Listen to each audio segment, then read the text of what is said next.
भाग 7।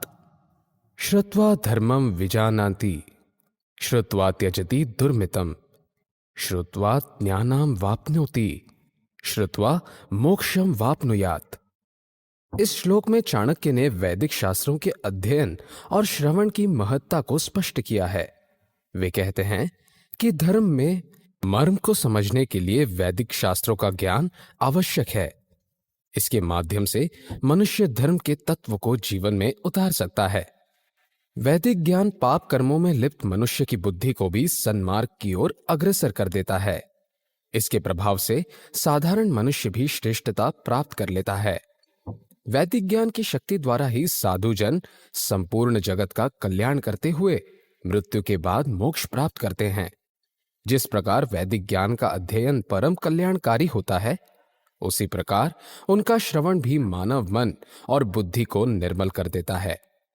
इसलिए यदि मनुष्य के लिए शास्त्रों का अध्ययन संभव न हो तो उसे उनका श्रवण अवश्य करना चाहिए। इससे वे वैदिक ज्ञान को और अधिक गहराई से समझ सकते हैं। पक्षिणाम काकश्चांडलः, पशूनाम चैव कुक्कुरः, मुनीनाम कोपि चांडालः, सर्वेषां चैव निंदकः। निंदक के विषय में चाणक्य कहते हैं कि यद्यपि पक्षियों में कौआ, पशुओं में कुत्ता तथा साधुओं में पाप में निर्लिप्त व्यक्ति सबसे अधिक दुष्ट और अधर्मी होता है, लेकिन निंदक इनसे भी अधिक पापी और चांडाल प्रवृत्ति का होता है। यद्यपि निंदा करने से कुछ प्राप्त नहीं होता, किंतु निंदक सदैव निंदा रस का पान करता है। निंदा करने के कारण उसके पापों में निरंतर वृद्धि होती है और एक दिन उसके पाप उसका सर्वनाश कर देते हैं। इसलिए चाणक्य ने मनुष्य को सावधान करते हुए उन्हें निंदा से बचने की सलाह दी है। भस्मना शुद्धते कांस्यम, ताम्रम मलेन शुद्धति, रजसा शुद्धते नारी, नदी वेगेन शुद्धति। स्त्रियों की दिशा पर चिंतन करते हुए चाणक्य ने उपर्युक्त श्लोक की रचना की। वे कहते हैं कि जिस प्रकार भस्म की रगड़ से कांसे का पात्र चमक उठता है, खटाई से तांबे का बर्तन शुद्ध हो जाता है, तेज बहाव से नदी निर्मल हो जाती है, उसी प्रकार रजस्वला होने के बाद स्त्री भी शुद्ध एवं पवित्र होकर गर्भ धारण करने योग्य हो जाती है।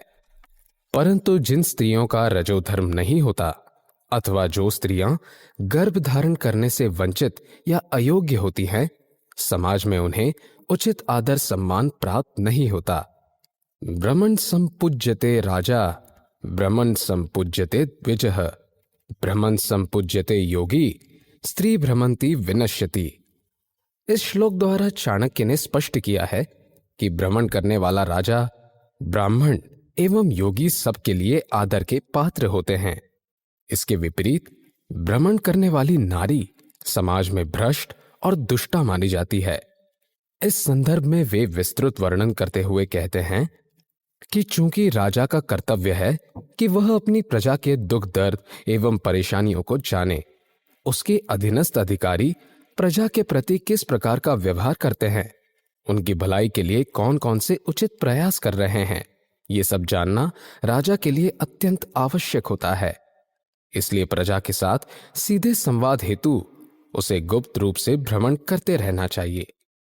यदि ब्राह्मण भ्रमण करता रहे तो उसे यजमानों की कमी नहीं रहती। इसके साथ साथ समाज में उसका आदर सम्मान भी निरंतर बढ़ता जाता है। साधु संतों एवं योगियों का भ्रमण उनके ज्ञान और विवेक को जन जन तक पहुंचाने का माध्यम बनता है। इससे समाज के पिछड़े और अज्ञानी मनुष्य भी उनकी ज्ञान युक्त वाणी का श्रवण कर सन्मार्ग की ओर अग्रसर होते हैं। लेकिन नारी के लिए अनावश्यक भ्रमण उसे नरक की ओर ले जाने वाला होता है। दीनहीन एवं साधन रहित नारी गलत संगति में पड़कर अपना चरित्र और सम्मान दोनों गंवा बैठती है। इसलिए स्त्रियों को अनावश्यक भ्रमण की प्रवृत्ति से दूर रहना चाहिए। तादृशी जायते बुद्धिर्व्यवसायोऽपि तादृशः, सहायास्तादृशा एव यादृशी भवितव्यता। भाग्य का लिखा कोई मिटा नहीं सकता। यह उक्ति प्राचीन काल से ही समाज के विभिन्न हिस्सों में सुनने में आती है। इस उक्ति द्वारा भाग्य की सर्वोच्चता और उसके प्रभाव को दर्शाया गया है। चाणक्य ने शायद इसी उक्ति का गहन अध्ययन कर इस श्लोक की रचना की है। भाग्य के विषय में वे अपने विचार व्यक्त करते हुए कहते हैं कि मनुष्य जैसे भाग्य के साथ जन्म लेता है, उसकी बुद्धि भी उसी के अनुसार हो जाती है। उसका जीवन, क्रियाकलाप, स्थिति सब कुछ भाग्य के अनुरूप ही होता है। इतना ही नहीं, उसे भाग्यानुसार ही सगे संबंधी एवं मित्र आदि मिलते हैं। मनुष्य को वही सब मिलता है जो उसके भाग्य में लिखा होता है। परंतु उसके साथ ही चाणक्य का यह भी मानना है कि स्वयं को कभी भाग्य के भरोसे नहीं छोड़ना चाहिए। मनुष्य का धर्म है पुरुषार्थ करना, इसलिए उसे सदैव पुरुषार्थ करते रहना चाहिए। कालः पचति भूतानि कालः संहरते प्रजाः कालः सप्तेषु जागर्ति कालो ही दुरिति क्रमः। काल के बारे में चाणक्य कहते हैं कि संसार में केवल समय अर्थात मृत्यु ही सबसे शक्तिशाली है। यह इतना प्रबल होता है कि ब्रह्मांड की किसी भी वस्तु को पल भर में नष्ट कर सकता है। प्रलय के समय जब संपूर्ण ब्रह्मांड जलमग्न होकर अदृश्य हो जाता है, उस समय भी काल जागृत होता है। काल का चक्र निरंतर गतिशील रहता है। इसके समक्ष बड़े से बड़ा ज्ञानी, विद्वान और पुण्यात्मा भी असहाय हो जाते हैं।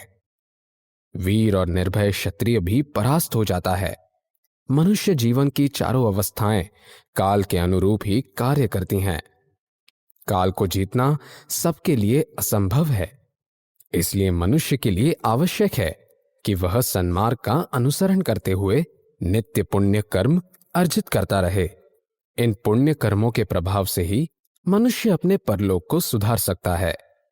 न पश्यति च जन्मांधः कामांधो नैव पश्यति न पश्यति मदोन्मत्तो यह अर्थी दोषान् न पश्यति।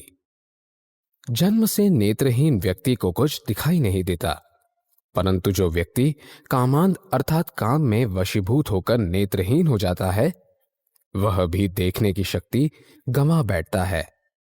नेत्र दृष्टि होते हुए भी वह व्यक्ति भरी सभा में नीच और निंदनीय आचरण करने लगता है। इसी प्रकार मद अर्थात नशे में डूबे हुए व्यक्ति भी नेत्रहीनों की श्रेणी में सम्मिलित किए जाते हैं। नशे के प्रभाव के कारण व्यक्ति अपने दिमाग का संतुलन खो बैठता है। उसकी सोचने समझने की शक्ति नष्ट हो जाती है और वह अनर्गल बातों द्वारा निंदा एवं परिहास का पात्र बन जाता है। इसी प्रकार चाणक्य ने स्वार्थी एवं पापी व्यक्ति को भी नेत्रहीन कहा है। उनके अनुसार ऐसा व्यक्ति अपने स्वार्थ के लिए किसी का भी अहित करने से पीछे नहीं हटता। उसके लिए पाप और पुण्य दोनों एक समान होते हैं। अपने स्वार्थ के समक्ष उसे सब कुछ तुच्छ नजर आने लगता है। स्वयं कर्म करोत्यात्मा स्वयं तत्फलम श्नुते स्वयं भ्रमति संसारे स्वयं तस्माद् विमुच्यते। जिस प्रकार गीता में भगवान श्री कृष्ण ने अर्जुन को कर्मों का उपदेश दिया है, उसी प्रकार इस श्लोक द्वारा चाणक्य रूपी कृष्ण ने भी मानव रूपी अर्जुन को कर्मों का ज्ञान प्रदान किया है। वो कहते हैं कि प्रत्येक मनुष्य को अपने कर्मों का फल स्वयं ही भोगना पड़ता है। अच्छा या बुरा वह जो भी कर्म करता है, उसी के अनुसार उसे फल प्राप्त होता है। कर्म ही उसे माया के बंधनों में जकड़े रहता है। इसके फलस्वरूप वह बार बार विभिन्न योनियों के माध्यम से संसार में जन्म लेता है।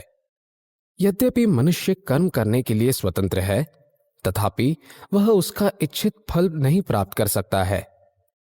मनुष्य का कार्य केवल कर्म करना है, लेकिन कर्म के अनुसार उसका फल ईश्वर ही प्रदान करता है। इसलिए मनुष्य को मोक्ष की प्राप्ति हेतु स्वयं ही प्रयास करने चाहिए। राजा राष्ट्रकृतं पापं राज्ञः पापं पुरोहितः भर्ता च स्वीकृतं पापं शिष्य पापं गुरुस्तथा। पापों के संदर्भ में चाणक्य कहते हैं कि प्रजा द्वारा किए जाने वाले पापों का फल केवल राजा को ही भोगना पड़ता है।